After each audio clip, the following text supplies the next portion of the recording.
आज की कहानी है डॉक्टर पुष्पा सक्सेना की सच, जहां माँ की कड़ी सुरक्षा में भी नाबालिग बेटी क्या क्या नहीं भुगतती है। सुनिए वैदेही के स्वर में। कस्टम क्लियरेंस के बाद बाहर आती शारदा की नज़र गोरे चिट्टे लड़के के साथ कोने में खड़ी विन्नी पर पड़ी थी। लड़का विन्नी को कमर से पकड़े था। दोनों बातों में मस्त थे कि फ्लाइट से उड़ी आ रही शारदा का मन बुझ गया। सोचा था विन्नी उसकी अगवानी के लिए आतुर होगी, माँ को देखते ही दौड़ आएगी। पूरे समय विन्नी के बारे में सोच सोच उसका मन भरा आ रहा था। 3 साल बाद वो बेटी का मुंह देख सकेगी। वैसे इन 3 सालों में ऐसा कौन सा दिन बीता होगा जब विन्नी याद ना आई हो। आज के दिन की शारदा ने पल पल प्रतीक्षा की थी। अचानक विन्नी की दृष्टि माँ पर पड़ी थी। लड़के का हाथ कमर से हटा वो शारदा की ओर दौड़ सी पड़ी। Hi mummy, welcome in USA. ये मेरा friend Frederick. Frederick my mom. आओ मामा। मम्मी के हाथ की ट्रॉली खुद ले विन्नी चल दी थी। विन्नी के उस व्यवहार से शारदा को शुद्ध सा बना दिया। शुरू शुरू में फ़ोन पर घंटों बातें करने वाली विन्नी पिछले कुछ महीनों से बेहद व्यस्त रहने लगी थी। माँ से बातें करने का जैसे समय ही नहीं रह गया था। पढ़ाई के बोझ के साथ घर के काम भी तो उसे ही निपटाने होंगे। शारदा का मन बेटी के लिए चिंतित रहता। कितनी दुबली हो गई है विन्नी। विन्नी के पीछे चल रही शारदा की दृष्टि उसकी छोटी सी पोनी टेल पर पड़ी थी। हाय विन्नी, ये तेरे बालों को क्या हुआ? अचानक मुंह से निकल गया। ओ मम्मी, पहले घर तो चलो, फिर पूरी तहकीकात कर लेना। फ्रेडरिक कार ले आया। शारदा के दोनों सूटकेस पीछे डिक्की में रखना। विन्नी फ्रेडरिक के साथ आगे बैठ गई। शारदा का जी चाह रहा था बरसों की बिछड़ी बेटी को सीने से लगा लें, दुलार लें, पर यह तो जैसे दूसरी ही लड़की थी। साथ बैठे फ्रेडरिक से बातें करती वह माँ को भूल ही गई थी। मम्मी, 3 सालों में तो तुम ज़्यादा ही स्मार्ट हो गई हो। फ्रेडरिक, मेरी माँ स्मार्ट है ना? अचानक विन्नी को माँ की याद आ गई थी। बहुत। अगर तुम्हें ऑब्जेक्शन न हो, तुम्हारी जगह उन्हें अपनी गर्लफ्रेंड बना लूं?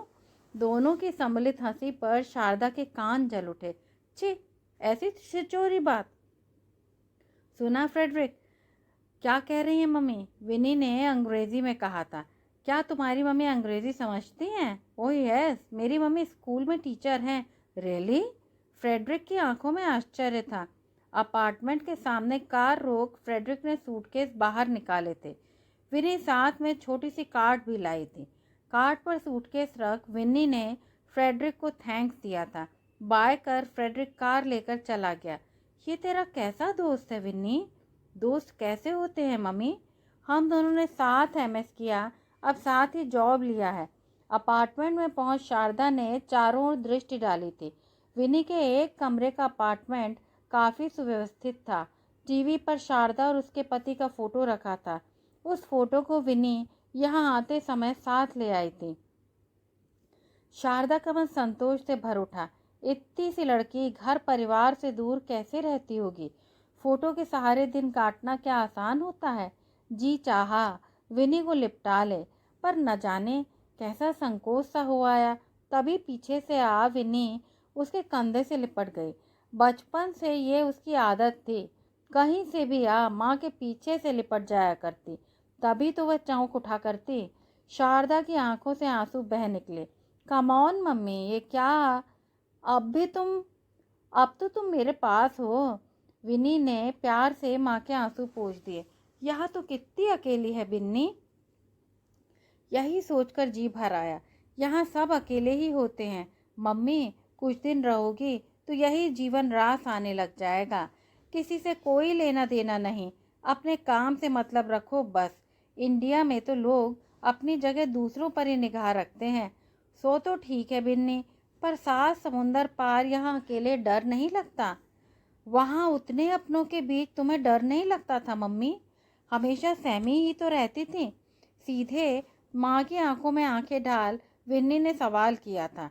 शारदा चुप रह गई। विन्नी ने प्यार से माँ को कंधों से पकड़कर उठाया था।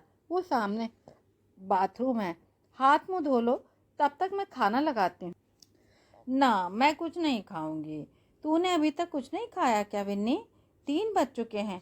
मेरा खाना तो कब का हो चुका मम्मी। एयरपोर्ट पर ही बर्गर ले लिए थे। फ्लाइट लेट थी ना। वैसे भी अब इंडियन खाना छूट ही गया है। उन सब झंझटों के लिए टाइम ही कहाँ है। इसीलिए इतनी दुबली हो गई है। अब 3 महीने हाथ का बना खाना खिलाऊंगी। Oh no mummy. मम्मी, यहाँ वेट पुट ऑन करना बहुत आसान है, पर स्लिम होने के लिए ढेर सारे डॉलर चाहिए। मैं ऐसे ही ठीक हूँ। हाँ बताओ, तुम कैसी रही? विन्नी के स्वर में ममता छलक आई थी। देख तो रही है ठीक ठाक हूँ। घर में सभी ठीक हैं? तुझे याद करते हैं? झूठ क्यों बोलती हो मम्मी? मैं जानती हूँ वहाँ मेरी याद कौन करता है। हाँ, मेरी वजह से तुम्हें ज़रूर सबके ताने सुनने पड़ते होंगे। क्यों? तूने क्या गलती की है जो मैं ताने सुनूंगी? वाह, ये हुई ना बात। लगता है मेरे पीछे मम्मी बहुत हिम्मती हो गई हैं। आते समय चाचा क्या कुछ नहीं कह रहे थे। उन सब बातों को भूल जा विन्नी। लाला जी क्या कम दुखी हैं? इकलौता बेटा आवारा निकल जाए, इससे बड़ा क्या दुख होगा। एक दिन तो कह रहे थे विनोद की जगह उनकी लड़की होती तो अच्छा था। चलो, उन्हें समझ तो आए, वरना चाचा और दादी हर वक्त तुम्हें मेरे लड़की होने के ताने सुनाते रहते थे। तुम्हारे साथ मेरा भी बोझ पापा उन पर छोड़ गए थे। पुअर पापा। अब बस भी कर विन्नी, तेरे दिल में वो बातें अभी तक गड़ी हैं। उन्हीं बातों ने तो मुझे यहाँ पहुँचाया है मम्मी। जब जब हमें बोझ कहा जाता, मेरा मन तिलमिला उठता। सुमति मौसी ने अगर तुम्हें टीचर्स ट्रेनिंग न दिलाई होती तो क्या हम उस कटघरे में बंद दम न तोड़ देते? छी, ऐसी अपशगनी बातें मत कर विन्नी, मेरा जी घबराता है। ओके मम्मी, तुम थोड़ा आराम करो, तब तक मैं ऑफिस हो आती हूँ। आज भी काम पर जाएगी? एक दिन रुक नहीं सकती? मम्मी, यहाँ हिंदुस्तानी अपने को इसीलिए जमा पाए हैं क्योंकि हम कड़ी मेहनत करते हैं। फ्रिज में ढेर सारे जूस हैं, जब जी चाहे ले लेना। और हाँ, टेबल पर इंडियन स्टोर्स की मिक्सचर और मिठाइयाँ हैं। जानती हूँ तुम्हें कभी भूख तो लगती नहीं, पर तुम यहाँ भूखी रहीं तो मैं मुश्किल में पड़ जाऊंगी। प्यार से माँ की पीठ थपथपा विन्नी चली गई थी। विन्नी के पलंग पर लेटी शारदा के सामने पिछले 15 वर्ष सजीव हो उठे थे। उच्च कोटि के ब्राह्मण परिवार में जन्मे राजीव ने पड़ोस में रहने वाली शारदा से जब अपने विवाह की बात कही तो पूरे घर में तूफान सा आ गया था। न सिर्फ आर्थिक दृष्टि से, जाति में भी शारदा का परिवार पिछड़ा हुआ था। राजीव की कॉलेज में नई नई नौकरी लगी थी। विद्यार्थी जीवन में, सभाओं में जाति बंधन, आर्थिक असमानता को उसने हमेशा देश के लिए अभिशाप माना। शारदा के निश्चल भोले सौंदर्य ने उसे अपने संकल्प को पूरे होते हुए देखा। माता पिता की इच्छा के विरुद्ध उसने मंदिर में जाकर शारदा से विवाह किया था। शारदा ने जिद करके राजीव को माता पिता से आशीर्वाद लेने उनके सामने ला खड़ा किया था। पिता ने क्रोध में पांव खींच आशीर्वाद की जगह अपशब्द कहे थे। माँ ने ऐसे बेटे की जगह निपूती रहने में सौभाग्य माना था। माँ की वो बात कितनी जल्दी सच हो गई। विवाह के 1 वर्ष बाद विन्नी का जन्म हुआ था। राजीव की माँ ने बेटी शब्द सुनते ही मुंह पिचका लिया था। दूसरे वर्ष ही राजीव की स्कूटर दुर्घटना में मृत्यु हो गई थी। शारदा पर वज्रपात हुआ। 11 माह की नन्ही बेटी को सास के पांव पर रख आंसुओं से उनके पांव धो डाले थे। आखिर समाज का भी तो कुछ ख्याल रखना पड़ता है। शारदा को उस घर में जगह जरूर मिल गई, पर उसकी स्थिति घर की नौकरानी से भी गई गुजरी थी। देवर संजीव की पत्नी और बच्चे तक उस पर हुक्म चलाते। बचपन से विन्नी ने माँ को सबका तिरस्कार और अपमान झेलते देखा था। बचपन से अपने लिए अभागिन, कुलच्छनी शब्द सुनती सुनती विन्नी जल्दी ही अपनी स्थिति समझ गई थी। रात में नन्हे हाथों से जब वह माँ का बदन दबाने का प्रयास करती तो उसे सीने से लिपटा शारदा रो पड़ती। इतना ही अच्छा था कि श्वसुर ने विन्नी को स्कूल भेज दिया। अनपढ़ लड़की का ब्याह भी मुश्किल होता है। कुछ कर गुजरने का संकल्प ले विन्नी स्कूल जाती रही। हर परीक्षा में उसे प्रथम स्थान मिलता। घर के बच्चों के बीच ही नहीं, उसके माँ बाप की भी वो ईर्ष्या की पात बन ताने उल्हाने सुनती बढ़ती चली गई। विन्नी मेधावी थी, इसीलिए वह अपनी टीचर सुमति की फेवरेट छात्रा थी। सुमति शारदा की स्थिति से द्रवित हुई थी। उन्होंने विन्नी के साथ अपने लिए मौसी का रिश्ता जोड़ा, शारदा को बहन बना लिया।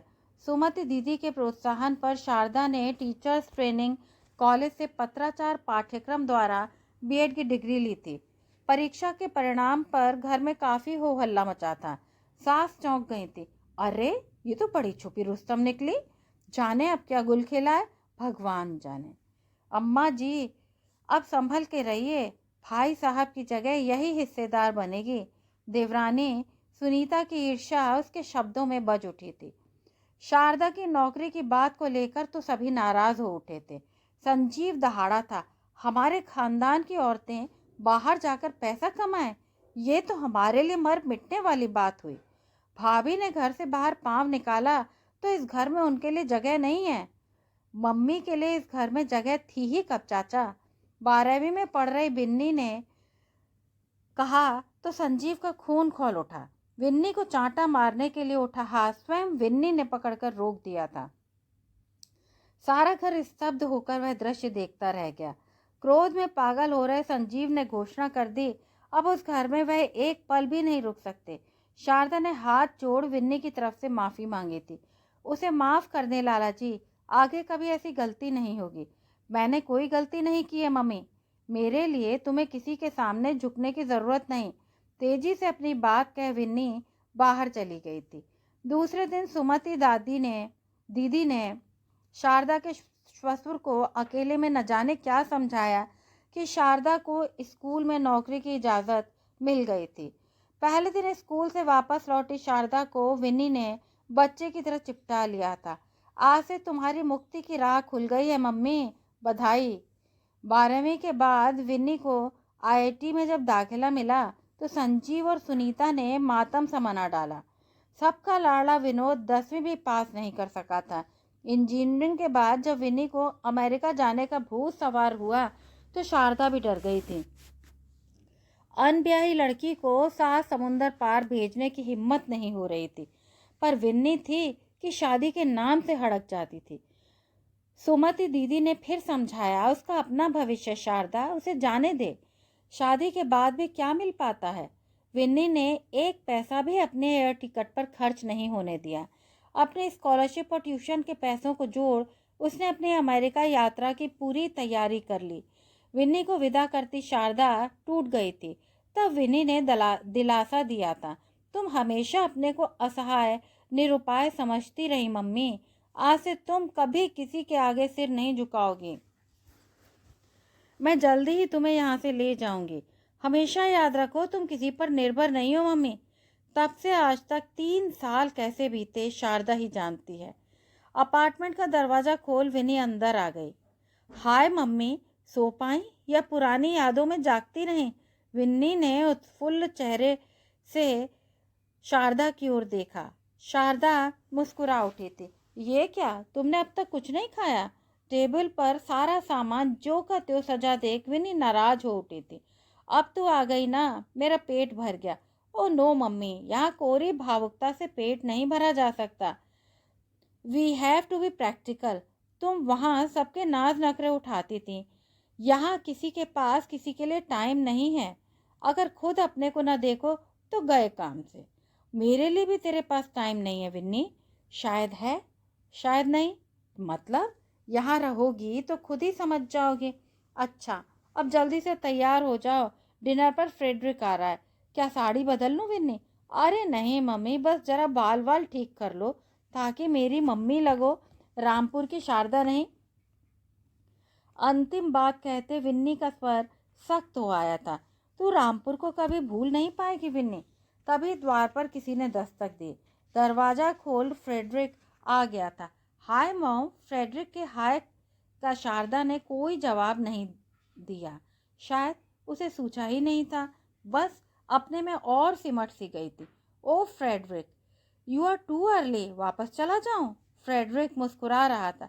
नहीं, अब आ गए हो तो कुछ हेल्प ही कर दो, टेबल का खाना गर्म करना है। फ्रेडरिक को डोंगे उठाते देख शारदा आगे आ गई थी। लाओ, खाना मैं गर्म कर देती हूँ। मम्मी, आज तुम रेस्ट कर लो। वैसे रोज खाना गर्म करना फ्रेडरिक का काम है। शारदा ताज्जुब में थी। विन्नी 6:30 बजे काम से लौटी और 7 बजे डिनर लेना है। वहां तो सबको खाते खिलाते रोज रात के 11 बजते थे। लाख समझाने पर भी विन्नी ने कभी माँ के बिना खाना नहीं खाया। उसे डर रहता अगर उसने खाना खा लिया तो माँ भूखी ही सो जाएगी। जिद करके वह माँ को एक आध रोटी ज़्यादा ही खिला देती। नौकरी करने के बाद उसके पैसों से एक मेहरी रख ली गई थी। सुबह की रोटियां भी शारदा की जगह वही मेहरी सेक जाया करती। इस सुविधा के लिए भी विन्नी ही जिम्मेदार थे। शारदा की तो कुछ नया करने की हिम्मत ही नहीं थी, पर विन्नी अपने बाबा से कहकर आई थी माँ को उतनी सुविधा का हक है और यह हक उन्हें दिलाना होगा। विन्नी के परीक्षा परिणामों पर घर में उसके एक बाबा ही थे जो उसकी पीठ ठोकते। दिवंगत पुत्र राजीव भी हमेशा परीक्षाओं में प्रथम ही आता रहा। अपने अंतिम समय में उन्हें विन्नी के प्रति अन्याय का बोध हो आया था। संपत्ति में से कुछ भाग विन्नी को भी देने की बात पर संजीव ने मुंह फुला लिया था। तब विन्नी ने ही बाबा को समझाया था, आप मेरे लिए परेशान न हो, धन संपत्ति मेरे लिए कोई मायने नहीं रखती। मुझे विश्वास है मेरे लिए कुछ भी अप्राप्य नहीं होगा। आओ मम्मी, डिनर इज रेडी। इतनी जल्दी डिनर लेने की मेरी आदत कहाँ है विन्नी? ओ मम्मी, सबसे पहले तो तुम्हें यहाँ रामपुर की आदतें ही बदलनी है। सुबह 7 बजे ऑफिस जाना होता है। सिर्फ वीकेंड्स में ही रात को देर तक सोया जाता है। बाकी दिन यदि जल्दी न सोए तो काम पर ही सो जाएंगे। खाना खाते समय फ्रेडरिक ने टीवी चला दिया। फ्रेडरिक के साथ बातें करने में शारदा को संकोच हो रहा था। टीवी पर कोई प्रोग्राम आ रहा था। शारदा ने उस पर दृष्टि जमा दी। एक 12 वर्षीय लड़की का इंटरव्यू चल रहा था। ढेर सारे दर्शकों के बीच वह लड़की अपने अनुभव बता रही थी। 12 वर्ष की उम्र में उसने 20 पुरुषों के साथ शारीरिक संपर्क बनाए थे। सबसे अधिक आनंद उसे मैक्सिकन और अफ्रीकन से मिला। अपनी बात कहती लड़की खिलखिला रही थी। दर्शकों में से कुछ स्तब्ध थे, कुछ हंसी में उसका साथ दे रहे थे।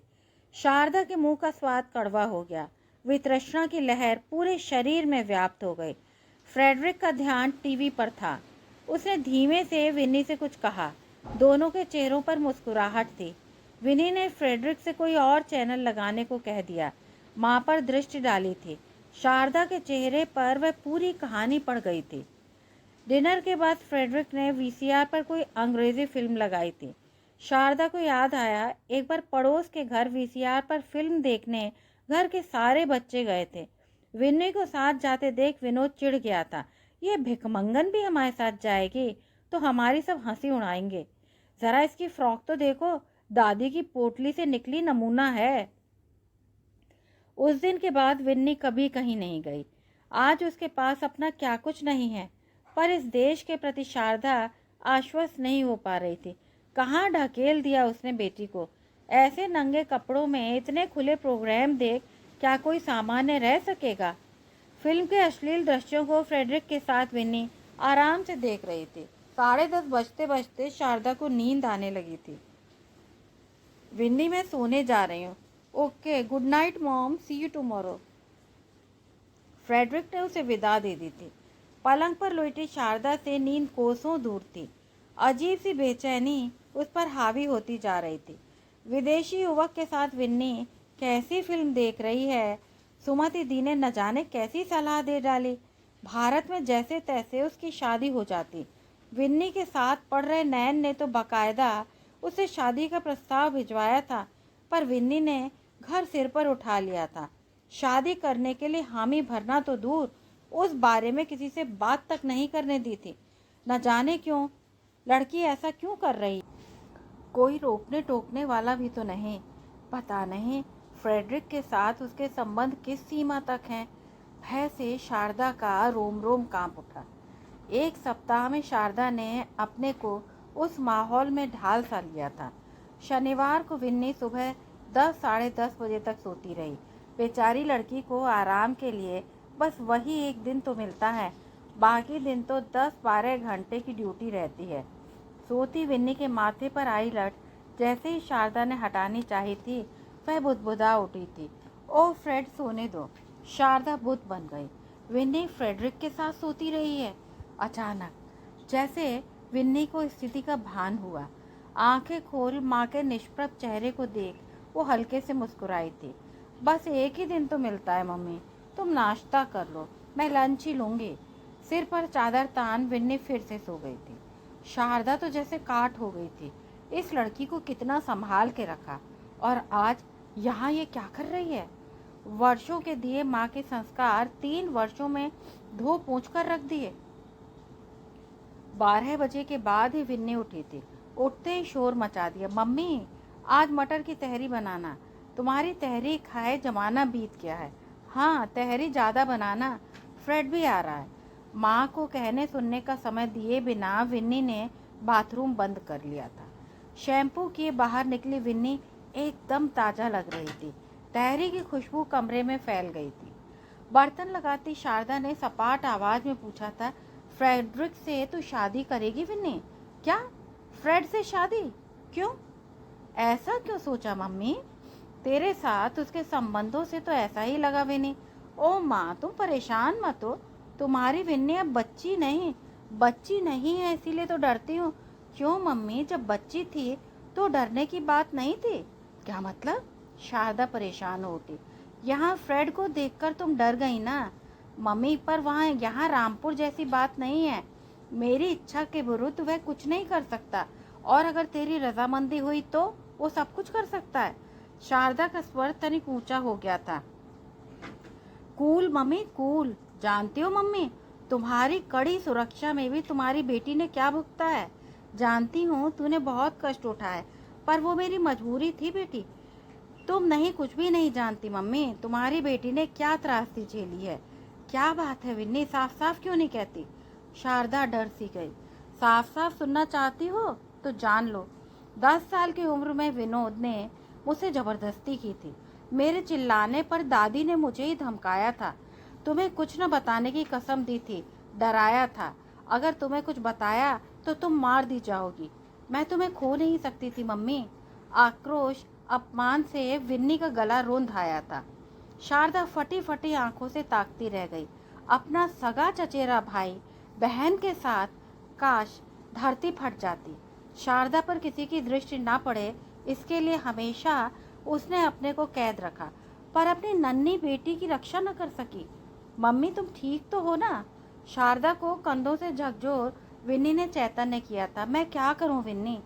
शारदा रुआंसी थी। तुम्हें परेशान होने की कोई ज़रूरत नहीं मम्मी, वो हादसा गुजर चुका है, उसमें मेरी कोई गलती नहीं थी, इसीलिए मैं अपराध बोझ से मुक्त हूँ। इस देश में बलात्कारी के प्रति घृणा रखी जाती है। जिसके साथ बलात्कार हुआ वह सबकी सहानुभूति पाती है, पर मैं इस बात को कैसे स्वीकार करूंगी विन्नी? शारदा की आंखें छलछला आई थी। मम्मी तुम स्वीकार करो या नहीं, मैंने सच बताकर वर्षों के बोझ को सीने से उतार दिया। सच मानो मम्मी, मैं तुमसे भी मुंह चुराती थी। 9-10 वर्ष की बच्ची को दादी ने बेरहमी से झकझोर कर थप्पड़ मारे थे। उतना गंदा काम करने के बाद मुझे जमीन में गड़कर मर जाना चाहिए। हाँ, यही कहा था दादी ने। मैं इतना डर गई, इतना रोई, पर तुम तक से कुछ बात ना कह सकी। मेरी वह कुंठा यहाँ आकर दूर हो सकी है मम्मी, वरना मैं हमेशा अपने को अपवित्र मानती रही। इसीलिए तो शादी के नाम से। हाँ मम्मी, मुझे पुरुष जाति से नफरत हो गई। हम कहते हैं हमारे देश की संस्कृति पूज्य है, पर लड़कियों के लिए वहाँ क्या समानता मिल सकी है? बलात्कार के बाद कोई लड़की मुंह खोलने का साहस कर सकती है? दूसरों की तो बात ही छोड़ो, खुद उसके अपने ही उसे दोषों बनाकर देखते हैं, उसका जीना हराम कर देते हैं। हाय विन्नी, तूने इतना सहा, मुझे खबर तक न होने दी।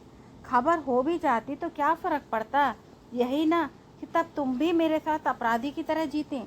तू यहाँ खुश है विन्नी? खुशी नाखुशी मन की चीज़ होती है मम्मी। अब मैं आत्मनिर्भर हूँ, अच्छी कंपनी में नौकरी है। अब भी तू शादी की नहीं सोचती विन्नी? जिस दिन सोच लिया कर डालूंगी। अब मैं समझदार हूँ, जान परख कर ही निर्णय लूँगी। ये लो फ्रेडरिक आ गया। बातों ही बातों में मेरी आज की लॉन्ड्री तो हो ही गई। फ्रेडरिक को तहरी की रेसिपी देती शारदा सकुचा रही थी। वह विदेशी युवक उस देशी तहरी को मन से खा रहा था। शारदा का मन तृप्त हो गया। इतने दिनों से वह फ्रेडरिक को देखती आ रही है। उसके आत्मविश्वासपूर्ण व्यक्तित्व में सौजन्यता का समावेश था। शारदा उन दोनों के साथ कई पिकनिक स्पॉट्स, मंदिर हो आई थी। फ्रेडरिक के व्यवहार में कभी उच्छृंखलता नहीं दिखी। अब तो वो हाथ जोड़कर उसे नमस्ते करता, आप अच्छी तो है मम्मी कहकर हाल पूछता। फिर भी उसे दामाद के रूप में शारदा स्वीकार नहीं कर पा रही थी। पता नहीं विन्नी के मन में क्या था। शुक्रवार की रात माँ से लिपटकर लेटी विन्नी को माँ पर बड़ा दुलार आ रहा था।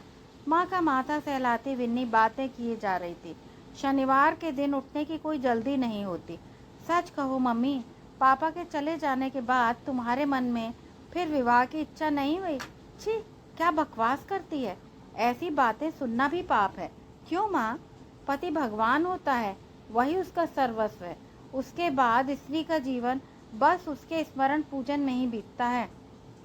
फिर शादी की जरूरत ही क्या है? किसी को भी भगवान मान लो और जीवन भर उसका स्मरण पूजन करती रहो। सब स्त्रियां मीरा नहीं बन सकती। हाँ, अब हुई ना ये बात। हर स्त्री के मन में स्वाभाविक आकांक्षाएं होती हैं, पर पति की मृत्यु के बाद उसे पहले जबरन सती बना दिया जाता था। आज भी पति परमेश्वर के नाम पर उसे तपस्विनी बना देते हैं। हिप्पोक्रेसी। तुझसे तो बात करने में डर लगता है विन्नी, न जाने किस दुनिया की बातें करती है। डरो नहीं मम्मी, इस देश की बहुत आलोचना की जाती है, यहाँ की उच्छृंखलता की दुहाई दी जाती है, पर यहाँ औरत अपने औरत होने की सजा तो नहीं भुगतती। औरत होने की सजा? इतना झेलकर भी तुम अपनी सजा स्वीकार नहीं कर पाती मम्मी। 23 वर्ष की उम्र से तुम ये सजा भोग रही हो। तन मन पर अंकुश लगाए एक हमेशा के लिए चले गए नाम की माला जपना क्या उम्र कैद की सजा नहीं? तुमने अगर फिर शादी कर ली होती तो आज यूं अकेली न छूट जाती। तुम्हारा दुख दर्द तुम्हारी विन्नी नहीं बांट पाएगी माँ। कल को उसका अपना परिवार होगा, फिर क्या तुम वो अकेलापन झेल पाओगे? बस कर विन्नी, बस कर। यही पाप कथा सुनाने के लिए यहाँ बुलाया था? नहीं माँ, तुम्हें जीवन के सच से परिचित कराना चाहती थी। जानती हो, तुमसे बड़ी उम्र की औरतें भी यहाँ कोई ना कोई साथी खोज ही लेती हैं। शारीरिक प्यास बुझाने के लिए नहीं, सुख दुख का साथ पाने के लिए। तेरे इस देश में रोज शादी रोज तलाक होते हैं, तुझे यहाँ भेजना ही गलती थी। तेरी मति भ्रष्ट हो गई है विन्नी। शारदा उत्तेजित हो उठी थी। माफ करना मम्मी, युगों की तुम्हारी धारणाएं बदलने की मेरी कोशिश बेकार है। अब सो जाओ। अपनी बात खत्म कर विन्नी सो गई थी, पर शारदा की आंखों में अतीत जी उठा था। राजीव की मृत्यु के बाद उसके सहकर्मी सुधीर की शारदा के साथ बहुत ही सहानुभूति थी। राजीव के सामने भी वो शारदा की सादगी का बहुत बड़ा प्रशंसक था। मित्र मंडली में अपनी शादी की बात पर हमेशा कहता, भाई मेरी पसंद तो मेरा यार राजीव पहले ही ले उड़ा, अब डुप्लीकेट मिले तो शादी की बात सोची भी जा सकती है। शारदा से कुछ कहने का साहस सुधीर भले ही न कर सका हो, पर उसके पिता के सामने उसने अपना प्रस्ताव रखा था। शारदा के साथ विन्नी को सहर्ष अपनाने की बात भी कही थी। पिता सोच में पड़ गए थे। माँ और भाई के साथ शारदा ने भी उस प्रस्ताव को पूर्णतः नकार दिया था। घर के सभी लोग पुराने ख्यालों के थे, पर पिता आर्य समाजी विचारों के थे। उन्होंने माँ को समझाना चाहा था, शारदा की अभी उम्र ही क्या है, नन्ही सी बच्ची के साथ उसकी कैसे कटेगी। उसके ससुराल वाले पहले ही उसे स्वीकार नहीं कर सके हैं। सुधीर हर तरह से अच्छा इंसान है। दूसरी शादी की जगह मैं अपनी जान देना पसंद करूंगी बाबूजी। शारदा उत्तेजित हो उठी थी। शारदा की बातों पर बाबूजी मौन रह गए थे, पर अपने अंतिम दिनों तक वे अपनी गलती पर पछताते रहे। स्वयं शारदा ने क्या उस भूल को स्वीकार नहीं किया था? श्वसुर घर से मिले अपमान, विन्नी की उपेक्षा, तिरस्कार के समय उसके नयनों के समक्ष सुधीर का चेहरा सजीव हो उठता। काश उसने सुधीर से शादी कर ली होती। अचानक अपनी सोच पर शारदा चौंक उठी। क्या सोच रही थी? उम्र के इस पड़ाव पर ऐसी बातें सोचना अशोभनीय है। अब तो बस विन्नी की शादी हो जाए तो मुक्ति मिले, पर मुक्ति किससे चाहती है वह? विन्नी की शादी अभी तक उसके जीवन का पाथेय है। उसके बाद क्या वह सचमुच एकदम निर्दोष हो अकेली नहीं हो जाएगी? क्या विन्नी की बातें एकदम निरर्थक हैं? शारदा सोच में पड़ गई थी। कहानी सुनने के लिए आपका बहुत बहुत आभार।